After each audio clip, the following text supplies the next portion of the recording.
میرا آپ سے سوال یہ ہے کہ 16 سیدوں کی کہانی، 10 بیویوں کی کہانی جو کہا جاتا ہے، اس کا کیا حکم ہے؟ کیا اس کو ماننا اور اس پر عقیدہ رکھنا جائز ہے؟ بسم اللہ الرحمن الرحیم۔ سوال اصل یہ ہے کہ 10 بیویوں کی کہانی اور بی بی سگٹ کی کہانی، 16 سیدوں کی کہانی، یہ ساری کہانیاں ہوتی ہیں، اور عموماً جو ہے یہ سارے کام جو ہے عورتوں میں پائے جاتے ہیں کہ وہ کہانیاں پڑھتی ہے اور عقیدہ یہ رکھتی ہے اس سے ہمارا یہ کام بنے۔ تو ایسا عقیدہ رکھنے والوں عورتوں سے سب سے پہلے تو میں یہ انہیں پیغام دینا چاہتی ہوں کہ وہ نمازوں کی پابندی کریں۔ اس کے آسان مثال اب آپ دیکھیے، ہم نمازوں کی پابندی نہیں کرتے، ہم اللہ کی عبادت نہیں کرتے، ہم اللہ رب العزت کی نافرمانی کرتے ہیں، گناہ کرتے ہیں، پھر بھی اللہ پاک ہمیں دیتا ہے، پھر بھی اللہ پاک ہمیں کھلاتا ہے، پہناتا ہے، سب کچھ کرتا ہے۔ تو اس کو بولتے ہیں استدراج، یعنی اللہ پاک ہمیں ڈھیل دیتا ہے۔ استدراج نہیں بولتے، مطلب میں سمجھانے کے لیے بول رہی ہوں کہ اللہ پاک ہمیں ڈھیل دیتا ہے، استدراج نہیں بولتے، اللہ پاک ہمیں ڈھیل دیتا ہے۔ کہ اب بندی مطلب ڈھیل دینے سے مراد یہ ہے، مومنوں کو ڈھیل دینے سے مراد یہ ہے کہ جب میں اللہ کی عبادت نہیں کر رہی ہوں تو اللہ پاک مجھے اتنا دے رہا ہے، عبادت کروں گی تو اور کتنا دے گا، جب میں گناہ کے کام کر رہی ہوں تو بھی اللہ پاک مجھے کھلا رہا ہے، پلا رہا ہے، پہنا رہا ہے، جب میں گناہوں سے بچوں گی تو اللہ پاک اور کتنا دے گا، یہ ہے۔ تو اللہ پاک مومنوں کو اس طرح ڈھیل دیتا ہے کہ وہ لوگ جب یہ سوچے کہ جب نہ کرنے پر اللہ اتنا دے رہا ہے تو کرنے پر کتنا دے گا، اس طرح۔ تو جو نماز وغیرہ کی پابندی اکثر عموماً عورتیں نہیں کرتی، لیکن یہ کہانی وغیرہ کی پابندی یقیناً ہوتی ہے اور اس پر عقیدہ بھی ہوتا ہے۔ اب عقیدے سے مراد آپ دیکھیے، کہانی پڑھی، عقیدہ یہ ہوا کہ اگر ہم یہ کام ہوگا وہ کام پورا ہوگا، اور یقیناً کام ہوا، تو یہ اللہ پاک کا ڈھیل دینا ہے۔ بندی جب کہانی پڑھنے پر تمہیں جو ہے مل رہا ہے، نماز پڑھنے پر کیسے نہیں ملے گا؟ کہانی پڑھنے کا حکم اللہ نے نہیں دیا، چاہے وہ کون سی بھی کہانی ہو، چاہے 16 سید کی ہو یا پھر 10 بیویوں کی ہو، بی بی سگٹ کی ہو، یہ سارے من گھڑت کہانی ہوتے، کہانی پر عقیدہ نہیں رکھنا چاہیے۔ لیکن اللہ پاک ہم مومنوں کو کس طرح ڈھیل دیتا ہے؟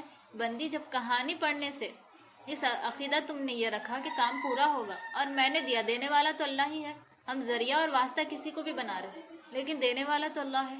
تو جب بندی یہ سوچے کہ جب کہانی پڑھنے پر اللہ دے رہا ہے، جس کا حکم اللہ نے ہمیں کبھی نہیں دیا اور جس پہ ثواب عذاب نہیں لکھا، کچھ نہیں لکھا، ثواب نہیں دے رہا اللہ پاک۔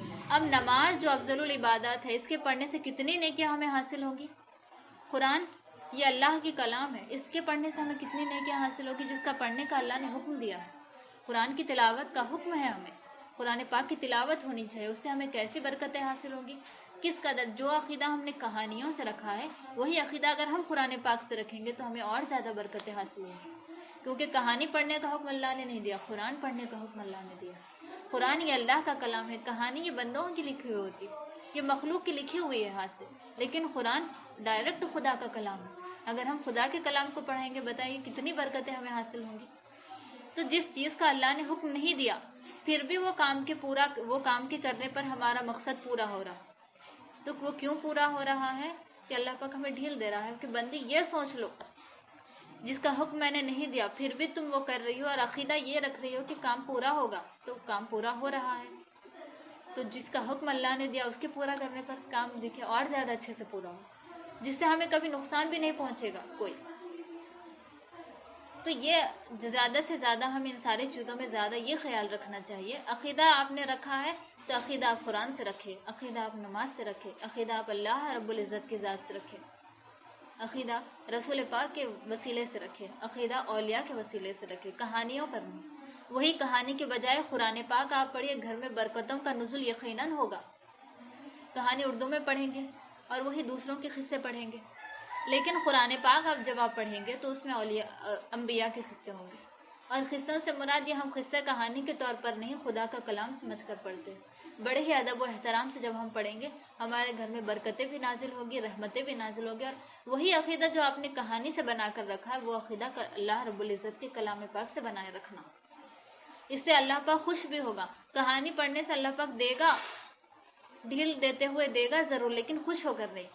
کلام پاک پڑھیں گے، قرآن پاک پڑھیں گے تو اللہ پاک یہاں دے گا، خوشی سے دے گا، اللہ پاک اپنی رضا سے دے گا کہ میری بندی نے میرے کلام سے یہ عقیدہ رکھا، کہ میرا یہ کلام پاک پڑھنے سے مجھے برکتیں حاصل ہوں گی، میرا کام پورا ہوگا، تو یقیناً میں اپنی بندی کے کام کو پورا کروں گا، تو یہ اللہ پاک جو ہے خوش ہو کر کے دے گا۔ تو سب سے پہلے ہمیں جو ہے اپنے فرائض اور واجبات کی پابندی کرنی چاہیے۔ فرائض و واجبات کی پابندی ہو گئی تب پھر ان سارے یہ تو مستحبات چیزیں ہیں، ویسے ان کا تعلق اسلام سے کچھ بھی نہیں ہے۔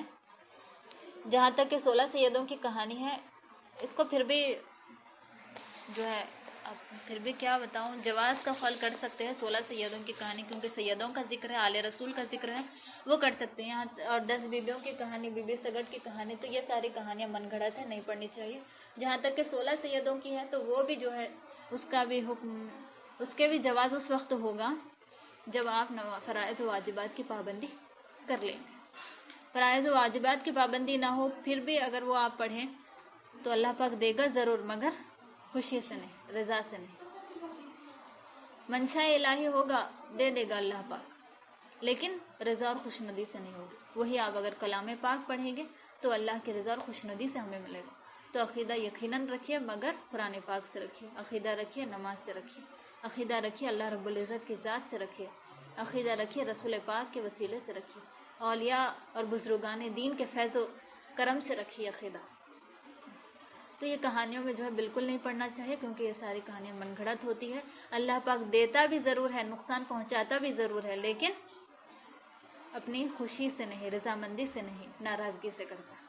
تو عقیدے کے مطابق ہمارا کام پورا بھی ہوتا ہے، لیکن اللہ پاک ہمیں ڈھیل دیتا ہے۔ بندی اتنا سوچ لو، کہانی پڑھے تو اللہ دے رہا ہے، قرآن پاک پڑھو گی تو اور کتنا دے گا۔ یہ عقیدہ اگر بنا لیں گے، یقیناً اللہ پاک ہمیں برکتوں اور رحمتوں سے نوازے گا۔